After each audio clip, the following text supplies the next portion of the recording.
है। तो आज हम लोग पढ़ेंगे motion on incline plane. Motion on incline plane मतलब न्यूटन्स लॉ का इस्तेमाल करेंगे इंक्लाइन प्लेन पर मोशन को स्टडी करने में। ठीक है, इसके पहले मैं आपको एक चीज़ बता देता हूँ। नॉर्मल फोर्स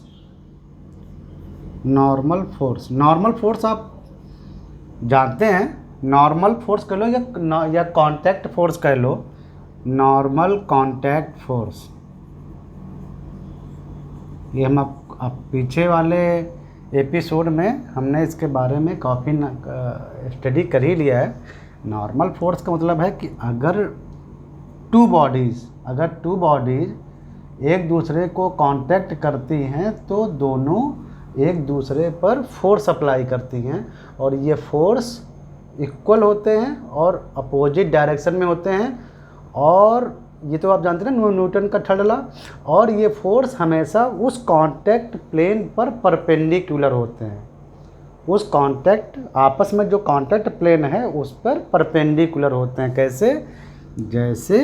जैसे ये टेबल है और इस टेबल पर अगर ये ब्लॉक एक रखा है या एक बॉडी रखी है तो ये जो सरफेस एरिया है ना, जो कांटेक्ट सरफेस एरिया मतलब ब्लॉक का नीचे वाला ये जो लोअर सरफेस एरिया है और जो टेबल का सरफेस एरिया है जो टच हो रहे हैं आपस में, यहाँ पे कांटेक्ट फोर्स लगता है। ये कांटेक्ट फोर्स न्यूटन के लॉ के मुताबिक एक दूसरे पर इक्वल लगता है और अपोजिट डायरेक्शन में लगता है। यानी अगर ये ब्लॉक पर केवल देखो तो ब्लॉक के सरफेस पर ये टेबल फोर्स लगाएगी ऊपर की ओर, इसको बोलते हैं नॉर्मल फोर्स। और टेबल के सरफेस पर यही ब्लॉक कांटेक्ट फोर्स एन ही लगाएगा नीचे की ओर। ये है नॉर्मल फोर्सेस, इन्हीं को बोलते हैं नॉर्मल फोर्सेस या कांटेक्ट फोर्सेस। और ये जो कांटेक्ट फोर्स होते हैं, ये जो कांटेक्ट एरिया होता है इस पर परपेंडिकुलर होते हैं। जो ये सरफेस होता है उस पर परपेंडिकुलर होते हैं कांटेक्ट सरफेस पर। तो जैसे ये मान लो ऐसा कोई सरफेस हो, जैसे आपने एक कार्डबोर्ड लगा दिया है, एक प्लेन बना दिया है कार्ड, और उस पर एक ब्लॉक रख दो ऐसे। यही ब्लॉक मतलब टेबल का जो सरफेस है वो थोड़ा ऐसे कर दो, टेढ़े सरफेस वाली टेबल, और उस पर अगर हम ब्लॉक रख दें तो भी ये जो ब्लॉक है, ब्लॉक के नीचे वाला जो सरफेस एरिया है, ऐसे ब्लॉक के नीचे वाला जो सरफेस एरिया है यहाँ पे, और ये जो टेबल का जो सरफेस एरिया है, टेबल का जो एरिया है ये वाला, जो दोनों जो मतलब आपस में जो टच कर रहे हैं वहाँ पर कांटेक्ट यानी नॉर्मल फोर्स काम करेंगे। तो टेबल लगाएगी ब्लॉक पर ऐसे normal force contact force N, और टेबल पर ये जो टेबल ऐसे ना, ऐसे ही है ना, टेबल अलग अलग कर दिया हमने, फ्री बॉडी बना दिया, और टेबल पर सेम नॉर्मल फोर्स नीचे की ओर काम करेगा जो कि ब्लॉक लगाएगा टेबल की ओर, इक्वल एन। तो कांटेक्ट सरफेस फोर्स या नॉर्मल सरफेस फोर्स समझ में आ गया। Normal surface force contact surfaces पर लगते हैं जहां पर टू बॉडी एक दूसरे को टच करते हैं और ये फोर्स आपस में इक्वल होते हैं। वो उस पर फोर्स लगाती है पहली बॉडी और दूसरी पर, और दूसरी बॉडी पहले पर, equal in magnitude but opposite in direction. और ये जो फोर्सेस होते हैं ये सरफेस पर परपेंडिकुलर होते हैं। यानी ये अगर टेबल के रिस्पेक्ट में देखो तो ये 90 डिग्री एंगल बनाएगा, बिल्कुल मतलब कांटेक्ट सरफेस पर परपेंडिकुलर। ठीक है, तो motion on the incline plane जो कि आज हम पढ़ने जा रहे थे, जिसका हम केस स्टडी करेंगे, उसके लिए पहले ये चीज़ बहुत जानना जरूरी है। Normal forces, okay, they acts always perpendicular on to the contact surfaces. चले आगे, इसको अच्छे से समझ लिया होगा। अब पढ़ेंगे या अब हम केस स्टडी करेंगे मोशन ऑन इंक्लाइंड प्लेन। वही जैसे ये बहुत बड़ा मान लो एक वुड का एक ब्लॉक है,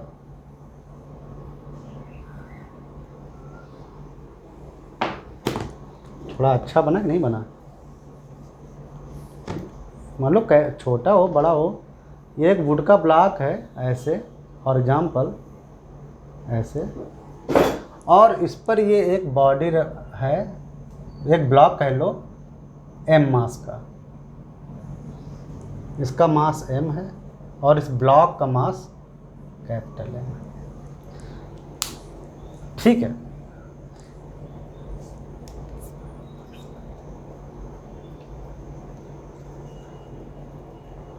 इसका हम इसको इस मतलब अब ये मान लो कि मास m मोशन कर रहा है, मान लो कि थोड़ी देर के लिए थोड़ा और इसको इंटरेस्टिंग बनाते हैं। मान लो कि इस ब्लॉक पर हम एक फोर्स F लगा रहे हैं, या एक कह सकते हो कि एक डोरी से इसको खींच रहे हैं, तो डोरी पर मान लो टेंशन फोर्स T है ऐसे, ठीक है, इस तरह से डोरी से हम खींच रहे हैं पीछे। तो ये एक मतलब ये एक आपको अरेंजमेंट दिया गया है, और ये जो ब्लॉक है ये मान लो अर्थ पर रखा हुआ है, ये अर्थ सरफेस पे रखा हुआ है। हर सरफेसेस जब दो सरफेस मतलब कांटेक्ट में आते हैं तो उनके बीच में हमेशा फ्रिक्शन फोर्स काम करता है। ऐसा दुनिया में कोई मतलब अभी तक ऐसा कोई कांटेक्ट सरफेस नहीं मिले हैं जिनके बीच में फ्रिक्शन फोर्सेस ना हो, लेकिन अभी हम लोगों ने फ्रिक्शन फोर्सेस का ठीक से स्टडी नहीं किया, या कह लो बिल्कुल भी स्टडी नहीं किया है, तो हम फ्रिक्शन लेस मोशन मानेंगे कि ब्लॉक और ये जो बड़ा जो वुड ब्लॉक है इंक्लाइंड, और ये स्मॉल ब्लॉक के बीच में कोई फ्रिक्शन नहीं है, और ब्लॉक और अर्थ सरफेस के बीच में यह टेबल लगी है मान लो नीचे ऐसे, तो ये मान लो टेबल है, और सब अर्थ के ग्रेविटेशनल फोर्स के अंडर में ही मोशन है। पहले बता चुके हैं न्यूटन लॉ का सबसे बढ़िया जो यूटिलाइजेशन है वो अर्थ पर ही होता है। तो ये मान लो टेबल है, और टेबल पर ये बड़ा सा वुड का ब्लॉक रखा हुआ है, ये तिकोना बड़ा सा जिसका मास कैपिटल M है, और उस पर एक छोटा सा ब्लॉक रखा हुआ है जिसका मास स्मॉल m है, और उसको एक डोरी से हम ऊपर की ओर खींच रहे हैं। ठीक है, ये हमारा अरेंजमेंट है। और ये मान लो इंक्लाइन थोड़ा सा ये एंगल बना रहा है ना, इसको बोलते हैं एंगल ऑफ इंक्लाइनेशन। मतलब ये जो सरफेस है जहाँ पर ये स्मॉल ब्लॉक मोशन में आ रहा है, ये वाला सरफेस जिस पर ये ब्लॉक मूव कर रहा है या मूव होने की टेंडेंसी है, इसको एंगल ऑफ इंक्लाइनेशन थीटा दे दो। ठीक है, तो अब इसको कैसे सॉल्व करोगे? बहुत आसान है सॉल्व करना। कैसे? पहले हम क्या करेंगे, इस जो छोटे वाला जो ब्लॉक है इसका हम एक फ्री बॉडी डायग्राम बनाएंगे। ठीक है, उसके पहले एक चीज़ यहाँ हम आपको और बता दे रहे हैं, बहुत इम्पॉर्टेंट चीज़ है।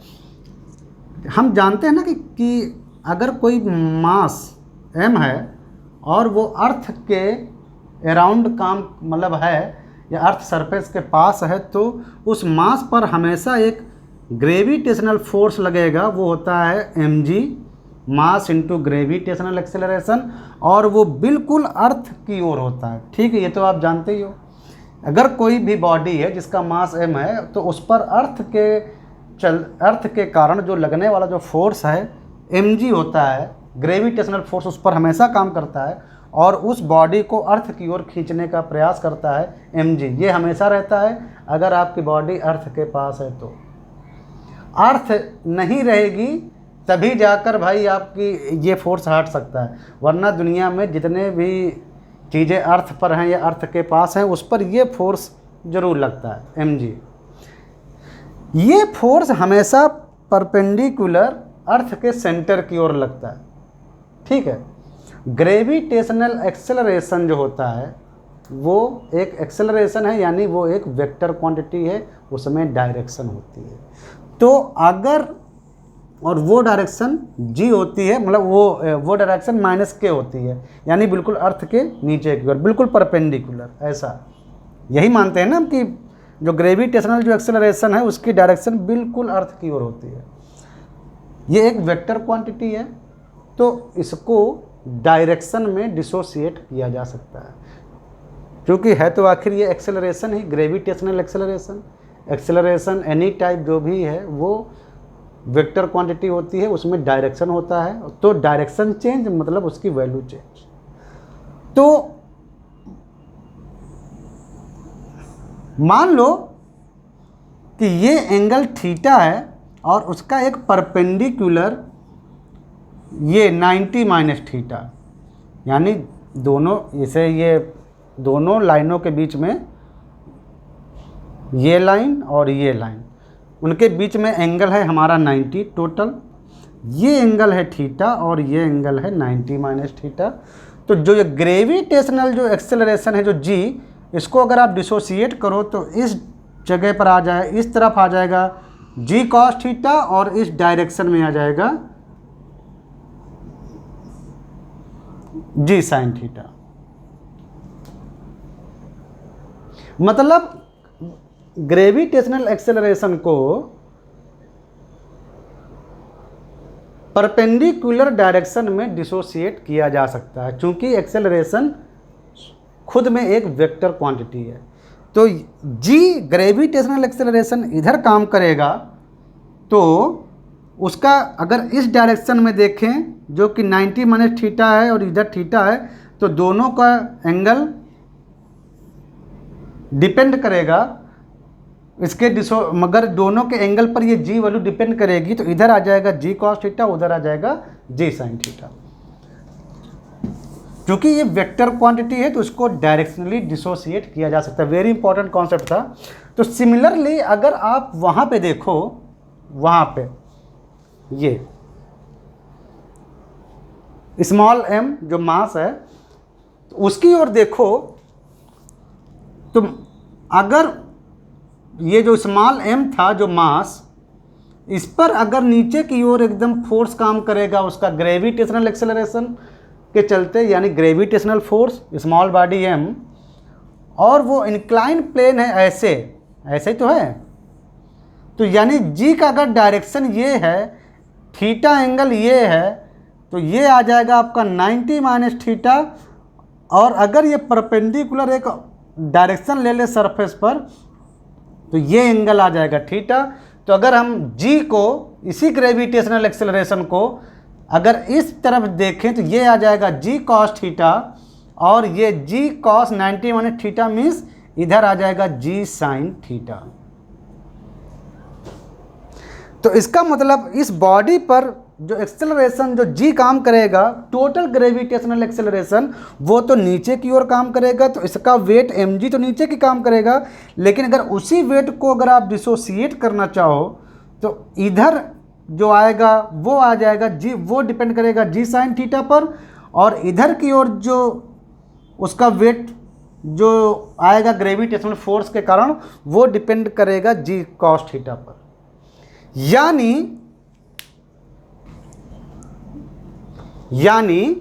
एक दूसरा फिगर बनाता है इससे बिल्कुल सेम समझाने के लिए। यानी कि अगर ये मास स्मॉल m है, वही ऊपर वाला फिगर, तो इधर इसका वेट काम करेगा बिल्कुल इस ऐसे g sine theta into m, यानी mg साइन थीटा।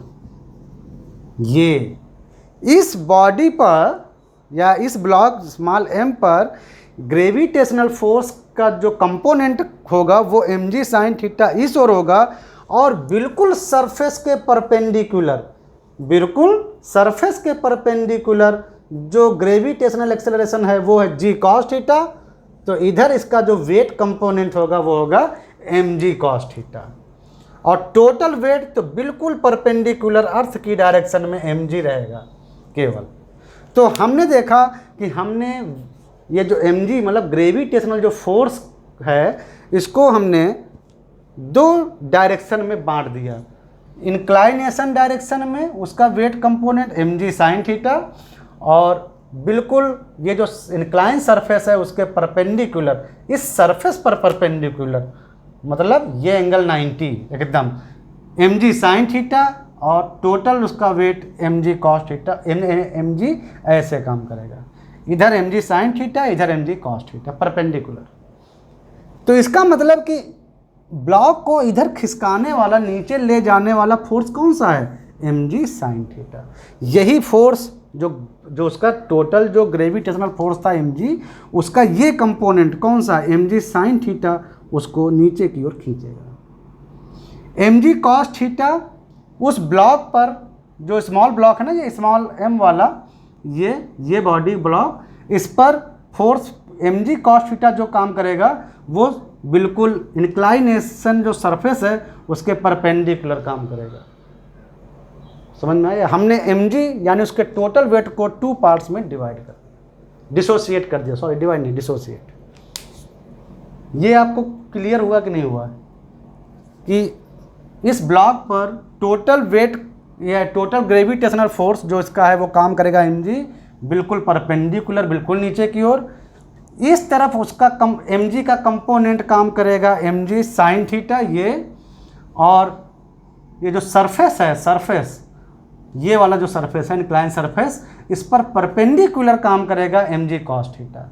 हमने उसको इंक्लाइनेशन के एलॉन्ग और इंक्लाइनेशन के परपेंडिकुलर दो कंपोनेंट में उसके ग्रेविटेशनल फोर्स को डिवाइड कर दिया, डिसोसिएट कर दिया। अब हम इस mg को, स्मॉल mg को हटा भी सकते हैं, मतलब हमें इसकी ज़रूरत नहीं है। हमने उसी mg को 2 पार्ट्स में मतलब डिसोसिएट कर दिया। उसी इस जो स्मॉल m जो ब्लॉक था, ये वाला छोटा ब्लॉक, इस पर जो स्मॉल mg काम कर रहा था, इसका ग्रेविटेशनल फोर्स, वो उसका एक कंपोनेंट इधर काम करेगा और एक कंपोनेंट परपेंडिकुलर काम करेगा। हमने mg हटा दिया, उसके कंपोनेंट लिख दिए। ठीक है, तो ये कॉन्सेप्ट काम करेगा फ्री बॉडी डायग्राम बनाने में।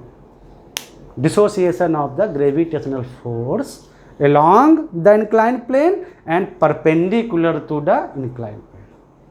समझ में आया? ठीक है, अब इसी का हम यूज करेंगे अलग अलग बॉडी का फ्री डायग्राम बनाने में। तो पहले हम बनाते हैं केवल स्मॉल बॉडी जो है, ये स्मॉल जो ब्लॉक है, स्मॉल ब्लॉक यानी ये स्मॉल m ब्लॉक, इसका कुछ नाम देना चाहेंगे आप? अरे ठीक है, आप तो समझ ही रहे हैं कि छोटा बना है तो उसका मास स्मॉल है, मुझे जो ये बड़ा ब्लॉक है उसका मास कैपिटल है। तो स्मॉल m ब्लॉक पर का हम फ्री बॉडी डायग्राम बनाएंगे। स्मॉल m ब्लॉक है ये, इस पर, इस बॉडी पर ये, या कह लो कि इस स्मॉल बॉडी या स्मॉल ब्लॉक पर कौन कौन से फोर्स काम कर रहे हैं? एक तो फोर्स काम कर रहा है ये डोरी से हम जो खींच रहे हैं उसको, स्ट्रिंग से, ठीक है, वो है तनाव, वो टेंशन फोर्स है। और हमने बोल दिया कि टेंशन फोर्स हमेशा जब हम स्ट्रिंग को बांधते हैं किसी बॉडी से तो उसके अपोजिट डायरेक्शन में काम करता है, वो तो है टेंशन फोर्स। इस तरफ बिल्कुल इस तरफ काम कर रहा है उसका mg साइन थीटा, उसका जो ग्रेविटेशनल फोर्स है उसका साइन थीटा कंपोनेंट। और इस बॉडी पर यानी ये स्मॉल ब्लॉक पर कौन सा फोर्स काम कर रहा है? तो स्मॉल जो ब्लॉक है वो बड़े ब्लॉक के यहाँ पर टच में है, देखो यहाँ पे टच में है। स्मॉल ब्लॉक जो ये बड़ा कैपिटल M ब्लॉक है इसके टच में है। तो जब दो सरफेस टच करते हैं एक दूसरे को तो सरफेस जो कांटेक्ट सरफेस होते हैं उन पर कांटेक्ट फोर्स लगता है, जो कि मैग्नीट्यूड में equal but opposite in direction होते हैं। तो ये जो बड़ा जो ब्लॉक है ये इस सरफेस पर यहाँ पे स्मॉल बॉडी पर फोर्स लगाएगा, या कह लो नॉर्मल फोर्स लगाएगा कैपिटल N। तो सिमिलरली ये छोटा ब्लॉक भी बड़े ब्लॉक पर यानी स्मॉल m जो ब्लॉक है छोटा, ये बड़े ट्रायंगुलर ब्लॉक पर भी उसी अमाउंट का कैपिटल एन अमाउंट का फोर्स नीचे की ओर लगाएगा। ठीक है, अब हम, ये तो हो गया हमारा पूरा किसका free body diagram, small M body का डायग्राम। अब हम बड़े ब्लॉक का भी डायग्राम बना लेते हैं, मतलब फ्री बॉडी बना लेते हैं। ये बड़े ब्लॉक का हुआ, चाहो तो ये बड़े ब्लॉक का जो साइज है तुम ऐसे छोटा करके भी दिखा सकते हो। ऐसे ये कैपिटल एम बताया था ना, फ्री बॉडी डायग्राम मतलब रिजिड बॉडी को आप पॉइंट बना के भी दिखा सकते हो, ज़रूरी नहीं कितना बड़ा ट्रायंगल ही बनाओ। रिजिड है तो उसको एक पॉइंट बना लो और इसका एक ऐसे एक पॉइंट बना लो और इसका मास हुआ कैपिटल एम, और इस पर यही नॉर्मल फोर्स हमने बताया था ना कि कॉन्टैक्ट सरफेस पर न्यूटन के थर्ड लॉ के मतलब अकॉर्डिंग इक्वल फोर्स लगता है। तो यही छोटा ब्लॉक बड़े ब्लॉक को भी इसी फोर्स से दबा रहा है। किस फोर्स से? कैपिटल एन फोर्स, यानी कॉन्टैक्ट फोर्स। दोनों कॉन्टैक्ट कर रहे हैं ना यहाँ पर, तो कॉन्टैक्ट फोर्स हुआ एन और ये इधर भी एन, इसको नॉर्मल फोर्स भी बोलते हैं। और इस बड़े ब्लॉक पर एक और फोर्स काम कर रहा है, बताओ कौन सा काम कर रहा है? इस बड़े ब्लॉक पर फोर्स काम कर रहा है, उसका वेट बिल्कुल नीचे की ओर, बिल्कुल नीचे की ओर, बिल्कुल नीचे की ओर उसका पूरा, इस बड़े ब्लॉक का पूरा वेट। तो ये देखो, ये फ्री बॉडी डायग्राम तैयार हो गए, स्मॉल एम छोटे ब्लॉक का भी और बड़े ब्लॉक का भी। ठीक है, अब इसका हम लोग थोड़ा एनालिसिस करते हैं, मतलब देखते हैं कैसे मोशन होता है। तो ये एंगल थीटा था,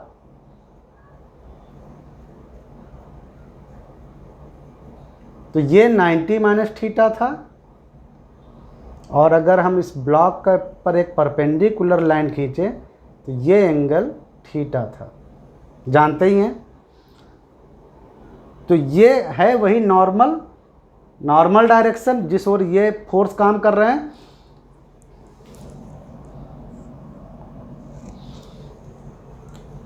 हाँ, एक फोर्स और रह गया था स्मॉल ब्लॉक पर, उसका नीचे वाला कंपोनेंट भी काम करेगा mg cos थीटा। तो पहले हम स्मॉल ब्लॉक को सॉल्व करते हैं।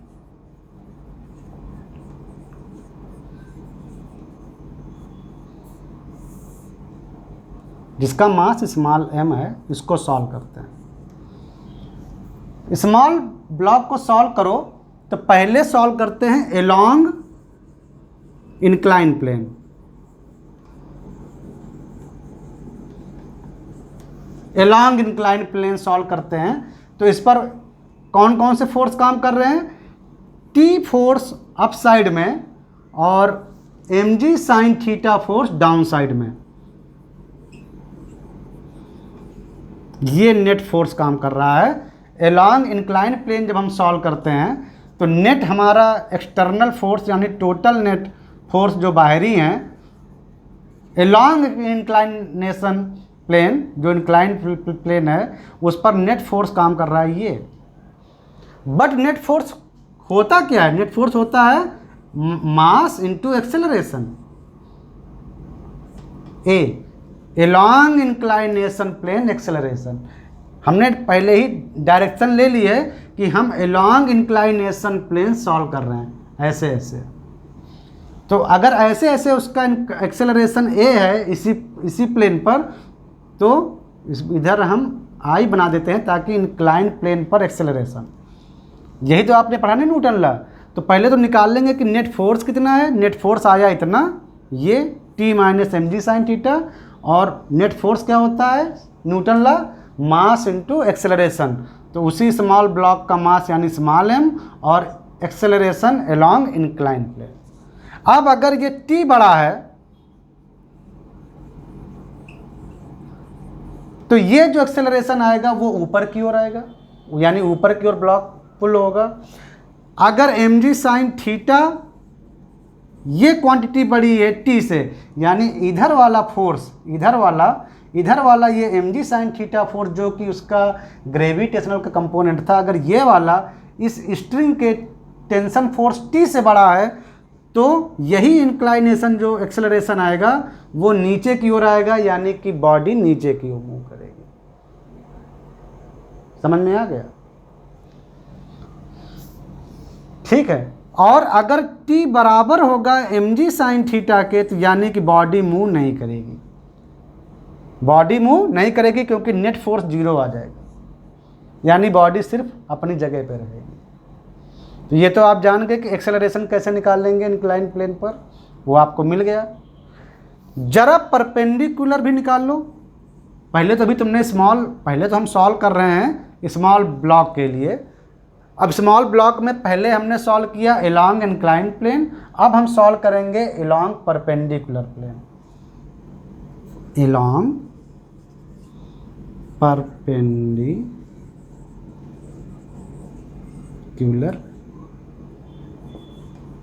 Perpendicular to incline plane. इधर मोशन देखो, इसी स्मॉल ब्लॉक का परपेंडिकुलर।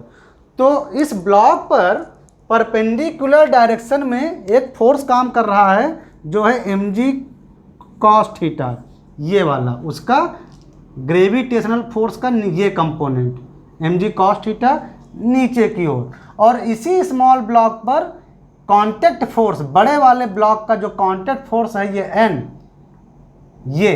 ये n ऊपर की ओर। तो नेट फोर्स कितना हुआ? नेट एक्सटर्नल फोर्स हुआ हमारा उस ब्लॉक पर along perpendicular plane mg cos theta minus n, mg cos theta minus n, जो भी बड़ा है, अगर ये बड़ा है या ये बड़ा है कोई फर्क नहीं पड़ता, जब आप वैल्यू रखोगे तब पता चलेगा। तो या इसको ऐसे भी लिख सकते हो n minus mg cos theta. अगर ऊपर की डायरेक्शन अगर आपको n इधर पॉजिटिव लेना है तो mg cos थीटा चूंकि नीचे की ओर काम कर रहा है तो ये होगा। लेकिन आप अच्छे से देख रहे हो ये नेट फोर्स आया, लेकिन नेट फोर्स होता क्या है? नेट फोर्स होता है मास और एक्सेलरेशन। कौन सा एक्सेलरेशन? एलॉन्ग परपेंडिकुलर, तो इसको हम AP नाम दे देते हैं। एलॉन्ग परपेंडिकुलर, इस स्मॉल ब्लॉक का एक्सेलरेशन एलॉन्ग परपेंडिकुलर। लेकिन परपेंडिकुलर कोई मोशन तो हमको दिख नहीं रहा, क्योंकि ब्लॉक तो उसी सरफेस पे रखा हुआ है। तो यानी AP तो यहाँ पर 0 है, क्योंकि आप देख रहे हो कि मतलब एक्सेलरेशन ऑफ द जो बॉडी है परपेंडिकुलर वो तो 0 है स्मॉल ब्लॉक की। तो यहाँ पे रखो, तो n minus mg cos theta equal to mass और इंटू 0, क्योंकि परपेंडिकुलर डायरेक्शन में कोई मोशन हो नहीं रहा है, तो यानी एक्सेलरेशन 0 है, ब्लॉक तो उसी सरफेस पर चल रहा है, ऐसे ऐसे थोड़ी चल रहा है। तो यानी यहाँ से हमको एक इम्पॉर्टेंट चीज़ मिली, n equal to mg cos theta, normal force mg cos theta. यहाँ से हम क्या निकाल सकते थे? यहाँ से हम निकालते सकते थे कि कितने एक्सेलरेशन से ये ब्लॉक इस सरफेस इंक्लाइन सरफेस पर मोशन कर रहा है। तो यहाँ से हमको दो चीज़ें बहुत इंपॉर्टेंट मिल गई। यहाँ से हमको इंक्लाइनेशन सरफेस पर ब्लॉक का मोशन के लिए एक्सेलरेशन, और नॉर्मल फोर्स कि वो ब्लॉक पर ये बड़ा वाला जो इंक्लाइन प्लेन है, ये बड़ा वाला जो ब्लॉक का जो इंक्लाइन सरफेस है, ये कितना नॉर्मल फोर्स लगा रहा है। तो ये हमने छोटे ब्लॉक को सॉल्व कर लिया। छोटे ब्लॉक का फ्री बॉडी डायग्राम बना के हमने सॉल्व कर लिया। इसी प्रकार आप इस बड़े वाले ब्लॉक के मोशन को भी सॉल्व कर सकते हैं। कैसे? अब हम बिग ब्लॉक को सॉल्व करेंगे ना, बिग ब्लॉक, इसको भी हम फ्री बॉडी डायग्राम की मदद से सॉल्व कर लेंगे। इसका मास है कैपिटल M।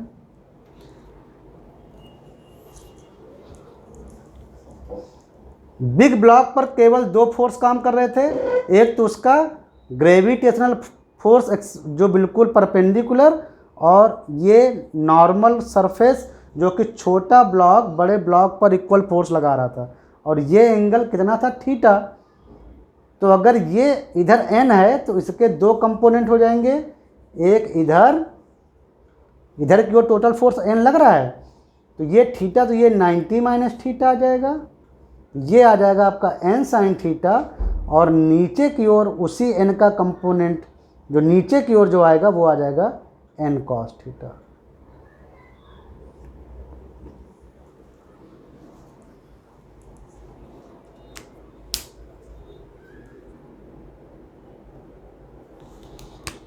तो इस डायरेक्शन में, यानी उस डायरेक्शन में, बिल्कुल प्लेन के इस डायरेक्शन में नेट फोर्स कितना है, n साइन थीटा।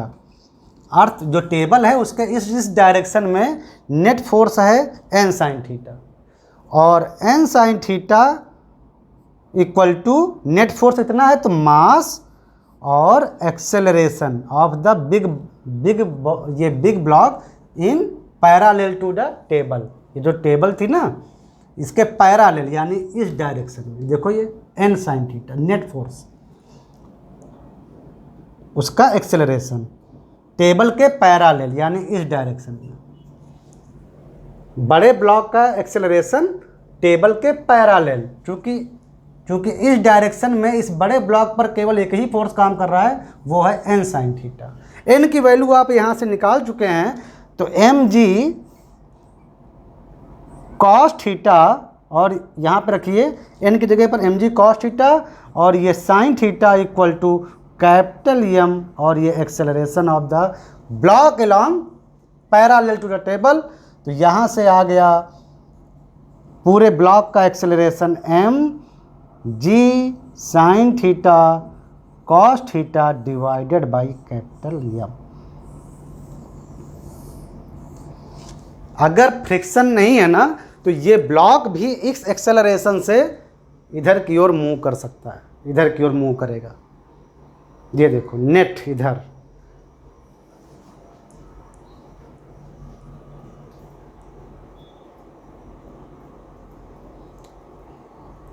समझ में आया।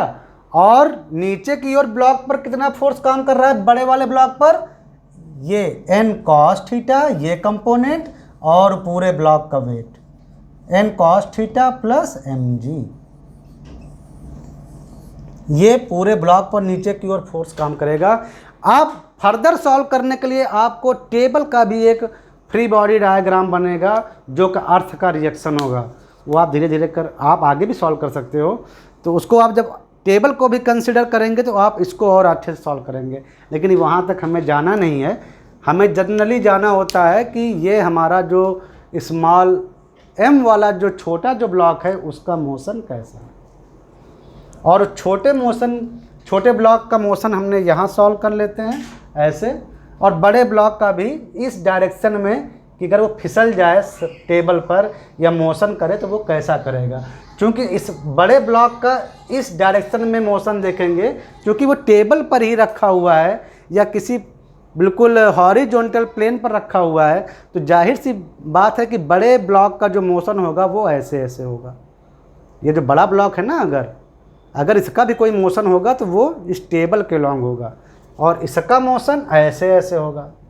तो इसका motion along incline plane solve करने का तरीका ये है, और बड़े ब्लॉक का एक्सेलरेशन आप ऐसे निकाल सकते हो। तो हमारा केस सॉल्व हो गया, ठीक है। फ्री बॉडी डायग्राम आप अगर अच्छे से बनाते हैं, सारे फोर्स अच्छे से दिखाते हैं, तो यकीन मानो आपका क्वेश्चन कभी गलत नहीं होगा, ठीक है। तो इंक्लाइन प्लेन पर अगर मोशन हो रहा है किसी बॉडी का, तो ऐसे ऐसे मोशन सॉल्व करते हैं। उसमें इस ब्लॉक पर इधर एक फोर्स काम करेगा mg साइन थीटा, ऊपर की अगर और कोई फोर्स हो या कोई एक्सटर्नल, जैसे हमने यहाँ पर डोरी लगा दी तो वो फोर्स आएगा, या कोई फोर्स और भी वो होगा। इस ब्लॉक पर नीचे की ओर जो ये फोर्स काम करेगा वो mg cos थीटा होगा, और ऊपर की ओर रिएक्शन n होगी, वो n mg cos थीटा निकालेंगे डिसोसिएशन मेथड से ऐसे। तो motion along incline plane and motion along perpendicular plane, perpendicular to incline plane. फिर बड़े ब्लॉक को भी सॉल्व कर सकते हैं अगर वो ब्लॉक भी मूव कर रहा है तो। जनरली बड़े जो ये प्लेन वाले जो ब्लॉक हैं वो मूव नहीं करते। जैसे अब जैसे पहाड़ी है, ये हिल है, ये मान लो एक बहुत बड़ी हिल होती, ये ऊपर एक ट्रक होता, तो हिल तो मोशन करता नहीं है, तो वहाँ पर हम हिल का फ्री बॉडी डायग्राम नहीं बनाएंगे। अगर यही मान लो अर्थ सरफेस होता, उस पर ये एक हिल होती और हिल पर ये ट्रक होता, तो हमको सिर्फ ट्रक से मतलब था, हिल थोड़ी मूव करेगी। यहाँ तो हमने इस ब्लॉक को ऐसा माना है कि ये ब्लॉक छोटा है, ये भी एक लकड़ी का ब्लॉक है और उस पर एक छोटी लकड़ी का ब्लॉक है, इसीलिए हमने इस बड़े ब्लॉक का भी मोशन थोड़ा सॉल्व किया।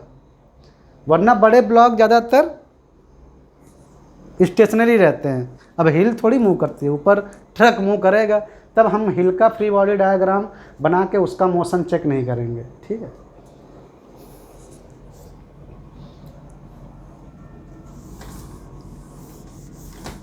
तो फ्री बॉडी डायग्राम बनाने के लिए आपको सबको समझ में आ गया कि उसके फोर्स निकालो कि उस पर कितने फोर्स काम कर रहे हैं, फिर उनको डायरेक्शनली उन पर नेट फोर्स निकालो, और जो नेट फोर्स आएगा वो होता है उस बॉडी का मास और उस डायरेक्शन में एक्सेलरेशन। ठीक है,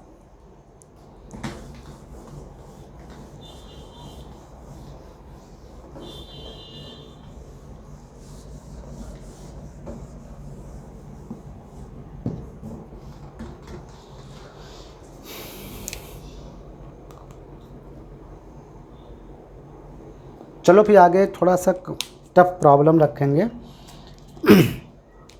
मिलते हैं नेक्स्ट एपिसोड में, है ना। अब हम लोग प्रॉब्लम सॉल्व करेंगे, अब हम लोग कुछ प्रॉब्लम सॉल्व करेंगे। ठीक है, थोड़ा अच्छी प्रॉब्लम सॉल्व करेंगे ताकि आपके कॉन्सेप्ट्स और क्लियर हों। बहुत ज़्यादा मतलब घबराओ नहीं। क्या है कि आप मतलब अपना ये बेसिक कॉन्सेप्ट्स जो हमने पढ़ाए हैं सब क्लियर रखिए। ठीक है, और ज़्यादातर डायरेक्शनल और वेक्टोरियल कैलकुलेशन का अभ्यास कीजिए कि आप मतलब डायरेक्शन किसी और पर्टिकुलर डायरेक्शन में फोर्स और पर्टिकुलर उस डायरेक्शन में एक्सेलरेशन, ये आपको इस पर आप ध्यान दीजिए ना, ये आपको हेल्प करेगा। चलो मिलते हैं नेक्स्ट एपिसोड में, प्रॉब्लम सॉल्व करेंगे। ठीक है।